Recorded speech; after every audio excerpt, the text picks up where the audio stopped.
All right, welcome back, everybody, to episode 7 of Marketing Matters. We're rolling right along here. I hope everybody had a safe and happy 4th of July weekend, hopefully a long weekend like us. We had that Monday off. Thank you to everyone who helped participate in the social challenge. We won. Yes, that was my next bullet. Thank you for all the social media love out there.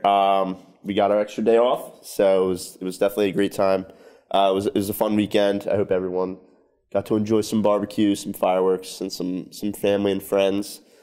First and foremost, we're welcoming back Rachel, our PR specialist and social media specialist here at One SEO. And Rachel, it was a great week last week. It was pretty well received. Yeah, so I came back. So we're just going to go right into it then with this week's episode. Amazon. So July, to a lot of people, means Prime Day, which of course is Amazon's version of Black Friday. Mm-hmm. Prime Day is sort of like a week now where they offer all these types of deals and specials and savings. People go nuts for it. You, of course, need a Prime account with Amazon. But they're doing something interesting where you can really kind of see that they're trying to push like voice search and voice devices more and more on people. So when Amazon first released like the Echo devices, their main focus for it and their main vision for it was to have people like purchase things with it, to make purchases through Amazon, like Amazon or Alexa, order me this, order me that. And I guess they're sort of, after a couple of years of having these out, realizing that that's not why people are really using them. People use them for music or to set alarms, reminders, check the weather. I know a lot of people that's like, hey, Alexa, what it's going to be like today.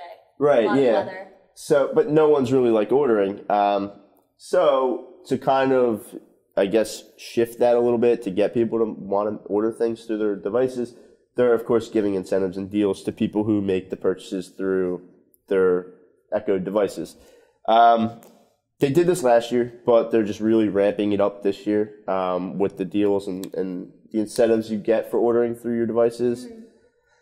I personally still don't think it's going to be enough, especially when like it's such a weird dynamic because you look up the deals that you can get from ordering on your Echo online, and then you have to go offline to go order it through your Echo. Like what deals can I get through my Echo? Like you're going to Google that.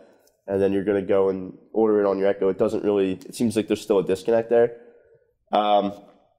They did roll out the Alexa deals, which is about a year old too, where basically you can say like, hey, Alexa, what are the deals or what are your deals or whatever, and she'll give you all the deals for the day or the week. And Amazon said that that's being used, but not by most of the population. It's actually a really small percentage of people who use that. I think they said that phrase, Alexa, what are the deals today, was used like 3 million times since it's been rolled out. But if you look at all of the millions of users that have Echo devices, plus you factor in that it's probably the same people doing it over and over again. Yeah. It's still like it's just not being used. So I also think not only is it a stretch for Amazon and Alexa, but a lot of people use these artificial intelligence, Siri, Echo, Google, anything as an artificial assistant. So I know I use my Siri, I'm like, Siri, what's the weather? Or, Siri, call mom, call dad. So I think it's weird that Amazon rolled this out for the initial use of being just used for shopping when people are viewing this as, an artificial assistant. So I hope it works better this year than it does last year.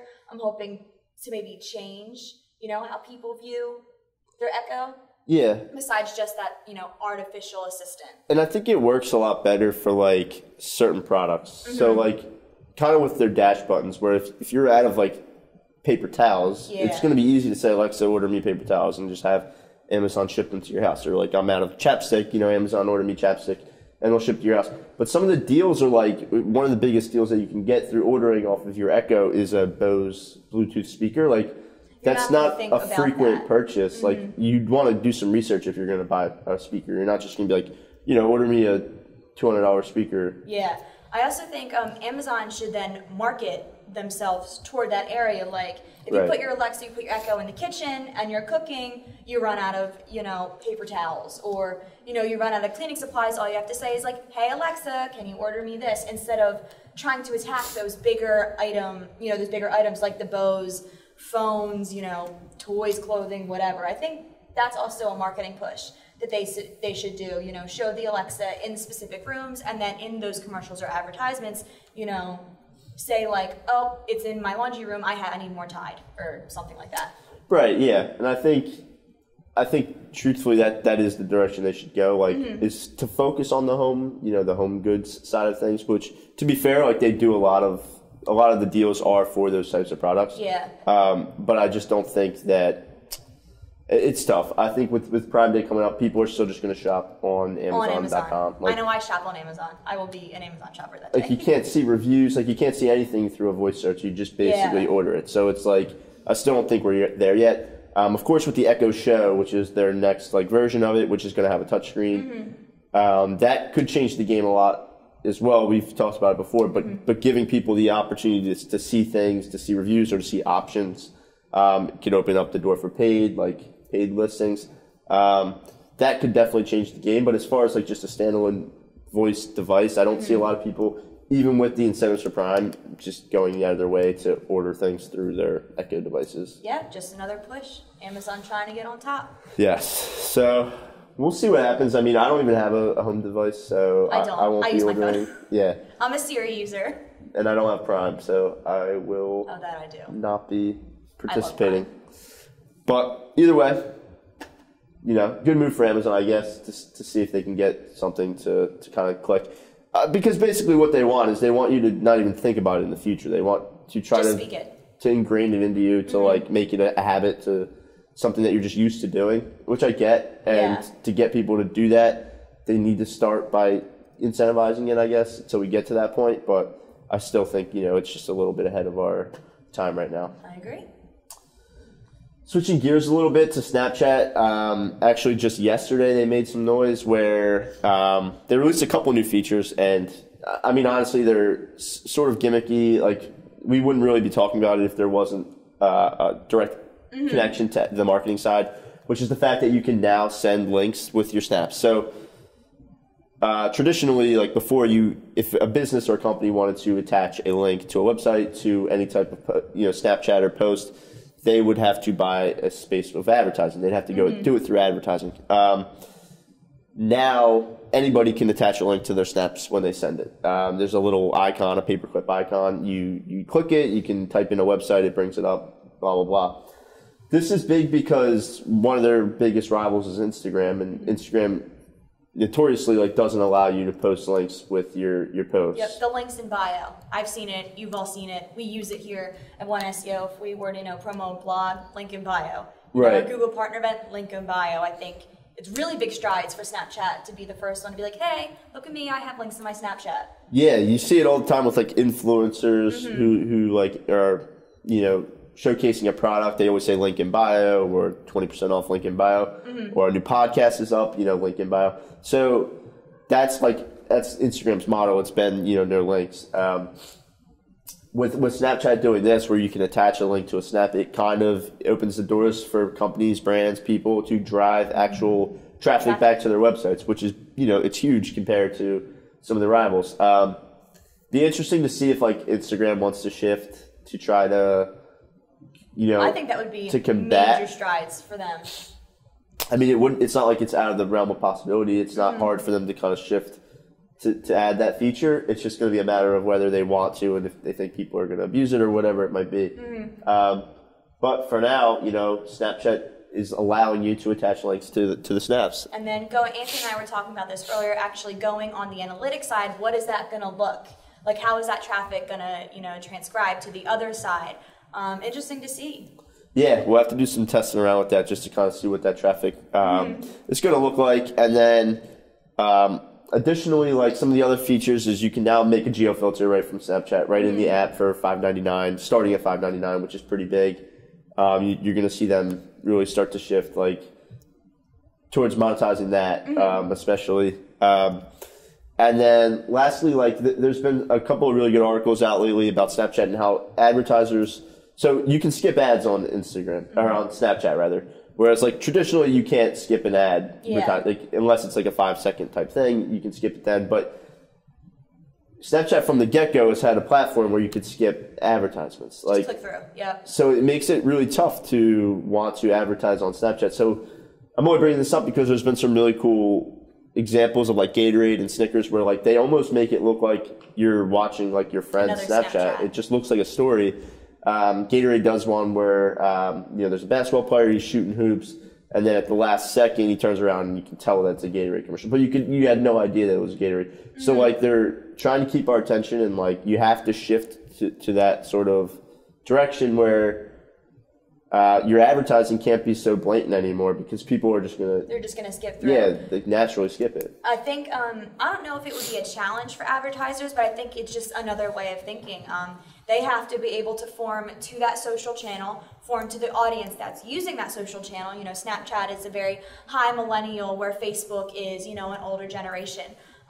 So I think, again, not to say challenge, but they really have to put themselves in that mindset and act like marketers, thinking, if this was my Snapchat, how would I put it? If I was trying to reach, a younger generation, how would I put it? So I know personally, I click through ads. I just, go down my stories and click through. So I'll be really interested to see how some of these bigger brands, expand that creativity to be able to get these engaging, attention-grabbing ads. Yeah, absolutely. And I think, like you said, it is going to be a little bit of a challenge, mm-hmm. but with who you're trying to market to, like millennials and Generation Z, like you're mm-hmm. going to have to kind of shift that way. So absolutely. We'll see what happens. But, Snapchat making moves as of late, these last couple of months, they've really been kind of just, really turning it up. So we'll have to keep an eye on it.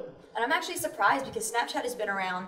I think it came out when I was in high school, and just, sometimes these social channels, they get really big and then they die down. Like MySpace got really big, died down. There was a time where even Facebook kind of started to die down in the millennial generation before it shot up. And Snapchat just keeps rocking it. They keep putting out all these new features. Now you can add stories live, the whole Bitmoji thing. And with the map. Yeah, now the map, you can see where your friends are. It's really interesting and really innovative, actually, to see Snapchat and Snap Inc. just keep putting out these really interesting things to keep their social channel on top. Yeah, and I think they have to because, they realize that if they want to grow and they want to take this thing further than their initial demographic, mm-hmm. that they're going to have to kind of offer a ton of incentives and features for advertisers to want to advertise through them and people to want to continue to use Snapchat.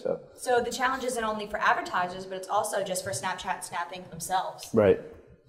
Absolutely. So shifting gears a little bit to Google. So talking a little bit about Google's mobile first index. This was announced a while ago. It's not really news right now, mm-hmm. but Google over the last couple of months has been releasing little tidbits of information here and there about how it's going to look when it's rolled out and how it's going to get rolled out and all of that.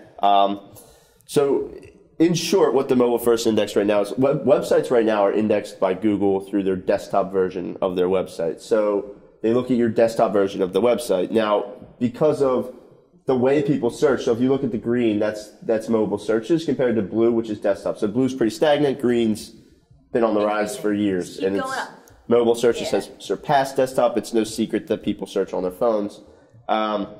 So Google knows that, and now they want to shift where they're going to actually be indexing your mobile version of your website first. So their index of all of the websites and pages out there of the internet is going to be people's mobile versions first, and then desktop second. So it's going to be huge when they actually make this switch, when they roll this out. There's been talk of 2018.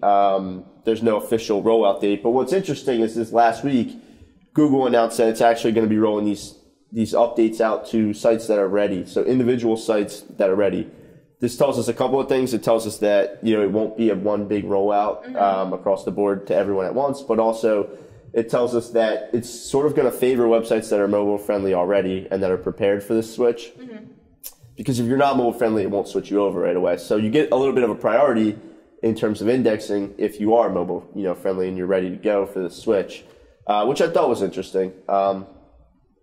Google, of course, mentioned that they probably won't tell you when your website was switched over. So that's pretty typical of Google, but definitely good to know, because if you're trying to gear up and you're trying to ramp up for this switch, which of course you should be, it's kind of nice to know that you're going to be rewarded if you are ready for the switch. Mm-hmm. I think with this story, two big takeaways. One, go mobile. I know here we do, I think most if not all of our websites mobile first.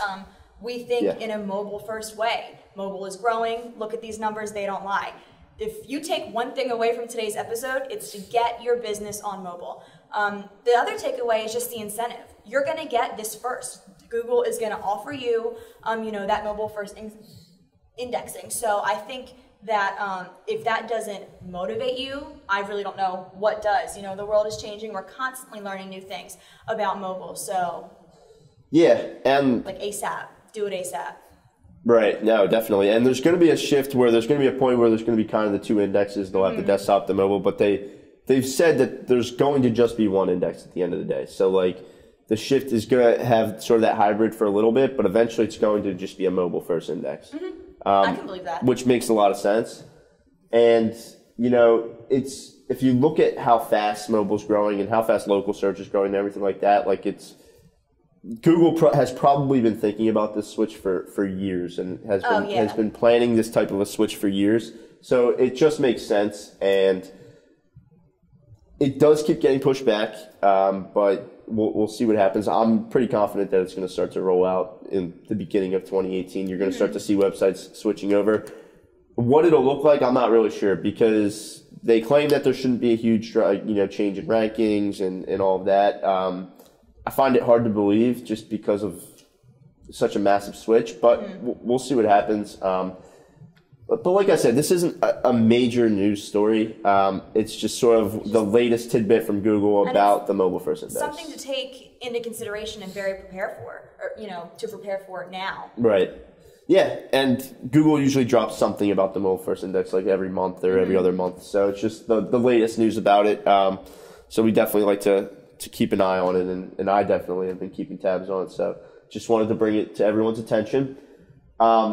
Keeping on the Google track, they released in a blog this week that they are officially not going to be scanning Gmail accounts anymore for ad personalization. So since 2004, since Gmail's inception pretty much, they've had machines that basically scan your inbox. They scan the content of it to serve you targeted ads through Gmail. So to be clear, this is only on the free accounts for Gmail. So this isn't on... Not G Suite that our company uses. I'm sure a lot of your companies use. I don't know about my university. We also used probably a G Suite, so I don't think it was anything like that either. Yeah, any of their G Suite services, like the corporate style G Suite, this wasn't an issue. And also I've heard rumors that older Gmail accounts actually get phased out of this as well.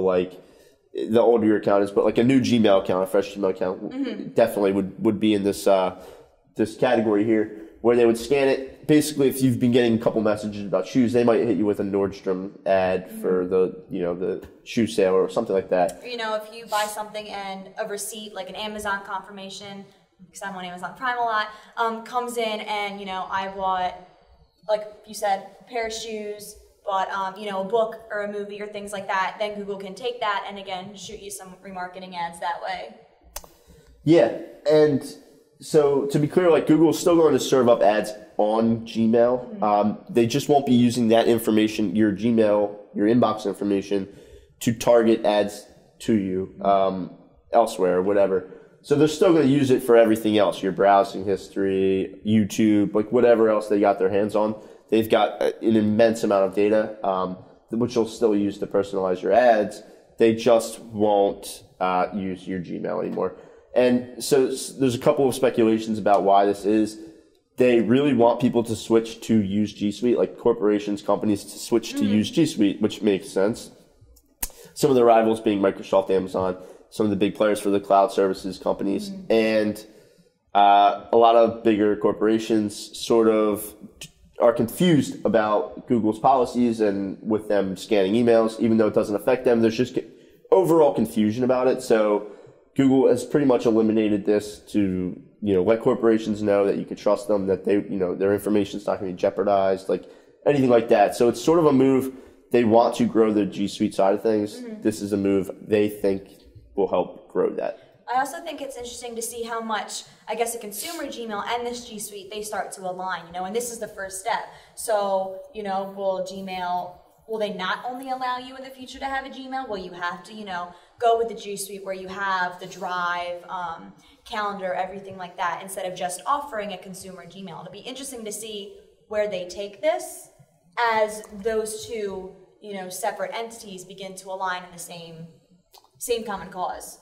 Right. And I mean, at the end of the day, like, when you look at what Google, like, they have all of this data, right? But the way their advertising model is set up, they don't sell your data necessarily to companies and advertisers.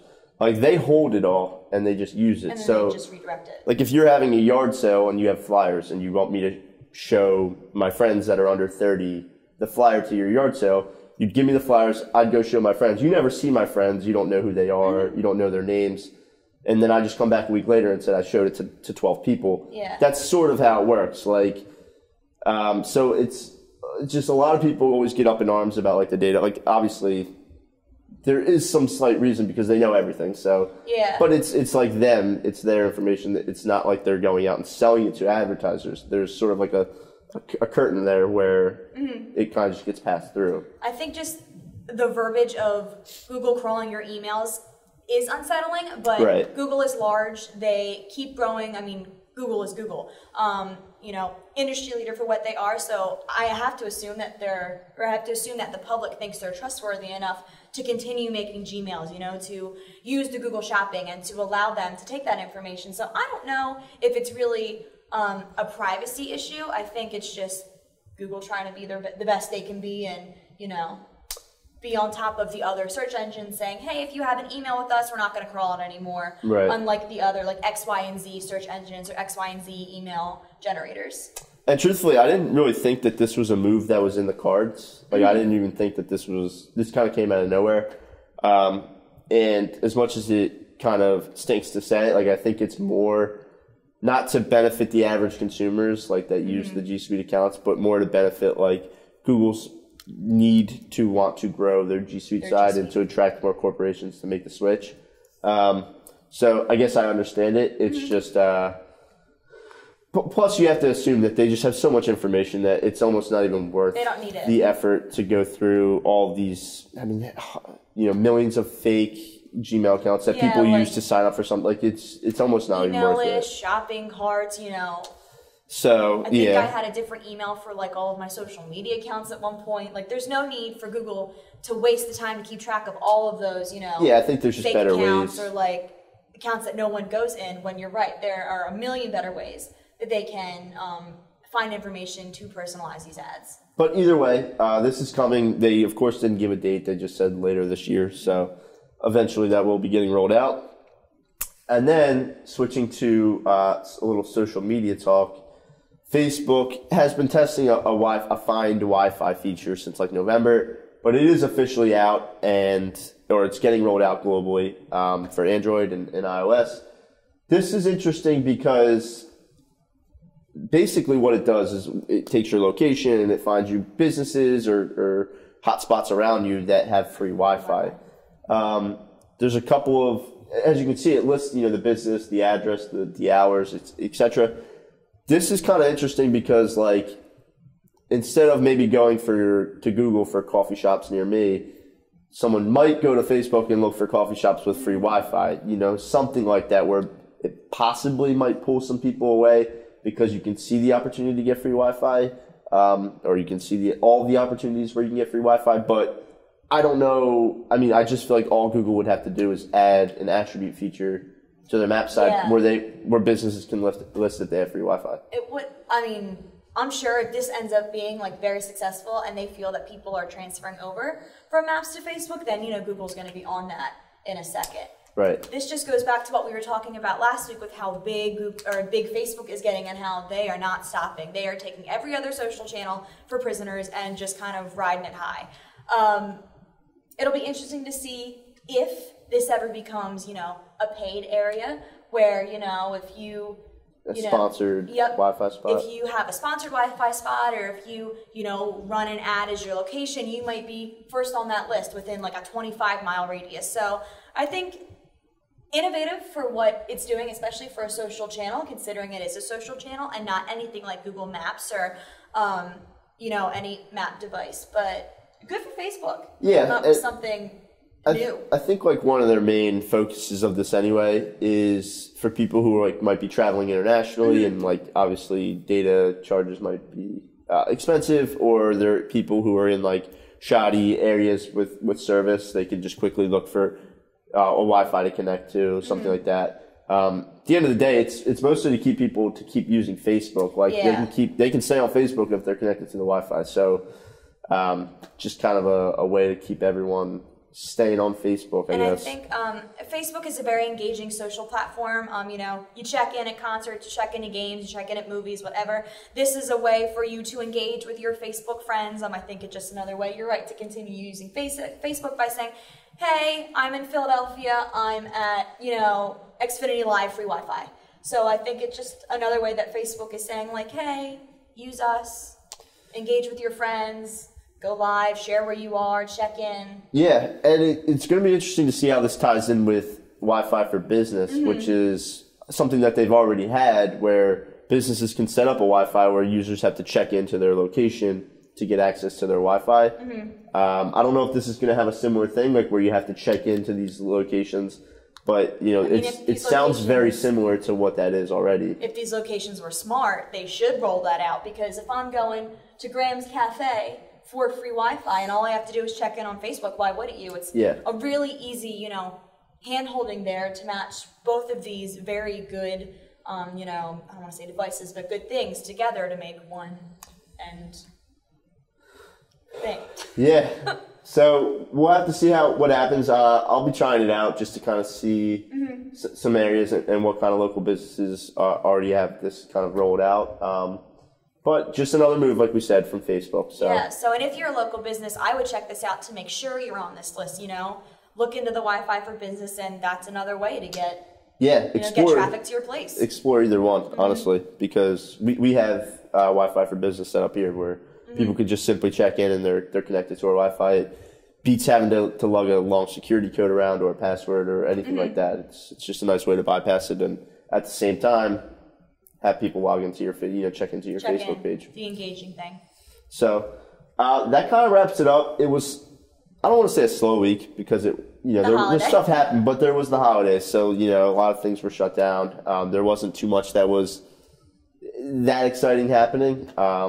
However, I'm looking forward to episode 8 next week because I believe Lance Bachman will be back in town officially after his 6 or 7 month hiatus, or 6 or 7 week hiatus of just traveling and speaking all over the place. So that's exciting. I'm looking forward to it. But Rachel, you've been a great fill-in these last few weeks. Thank you for having me for the second week. Yes, so thank you for everyone for tuning in, and we'll see you next Thursday for episode 8. Get hype. I'm hyped.